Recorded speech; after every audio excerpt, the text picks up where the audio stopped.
10 மாதத்துக்கு முன்னால் வெளியான ஒரு சின்ன வீடியோ.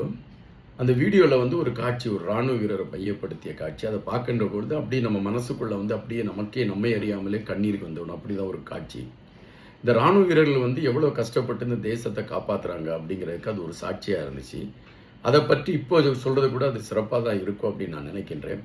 அதாவது ஒரு இராணுவ வீரர் நல்ல உச்சி வெயில், அவர் ஏதோ ஒரு மலை பகுதியை தான், அந்த மலையில் எங்கே பார்த்தாலுமே உட்கார கூட இடம் இல்லாத அளவிற்கு அந்த மலையில் புல்லும் கில்லுமா இருக்குது. அதில் அவருக்கு உட்கார கூட இடம் இருக்குமான்னு தெரியாது.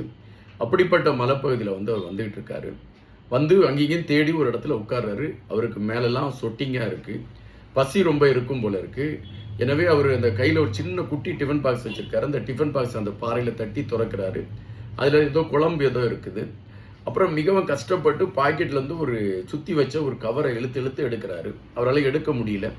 மிகவும் கஷ்டப்பட்டு காலை நீட்டி அந்த கவரை எடுக்கிறாரு. அதில் காஞ்சி போன சப்பாத்தி அதை சுருட்டி வச்சுருக்காங்க. அந்த சப்பாத்தியை எடுத்து அந்த குழம்புல தொட்டு அப்படி சாப்பிட்றாரு. அங்கெங்கும் பார்த்தா எங்கேயுமே தண்ணி இல்லை. அப்போ பார்த்தீங்கன்னா கீழே ஒரு காஞ்சி போன ஒரு துணி அல்லது வாழைத்தாரோட என்னன்னு தெரியாது, ஒரு காஞ்சி போன ஒரு துணி மாதிரி ஒன்று கிடக்குது. அதை எடுத்து ஒரு பாறைக்கு இடுக்குக்குள்ளே கொண்டு போய் அதை சொருகுறாரு அந்த துணியை. அந்த துணி கொஞ்சம் கொஞ்சமாக ஈரம் ஆகுது. ஏன்னா அந்த பாறைக்குள்ளே ஏதோ கசிவு இருக்குது போல இருக்குது, தண்ணீர் கசிவு. அந்த துணி கொஞ்சம் கொஞ்சமாக ஈரம் ஆகுது. அந்த துணியில அப்படி புளிகிறாரு. ஒரு 2 சொட்டு, ஒரு செட்டு தண்ணி அப்படி அவருக்கு நாக்கில் படுது.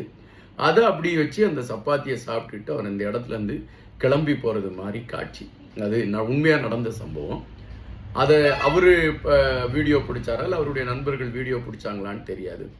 அதை பார்க்கின்ற பொழுது அந்த இராணுவ வீரர்கள் எவ்வளவு கஷ்டப்படுறாங்க அப்படிங்கிறது நமக்கு ரொம்ப தெளிவாக தெரியுது.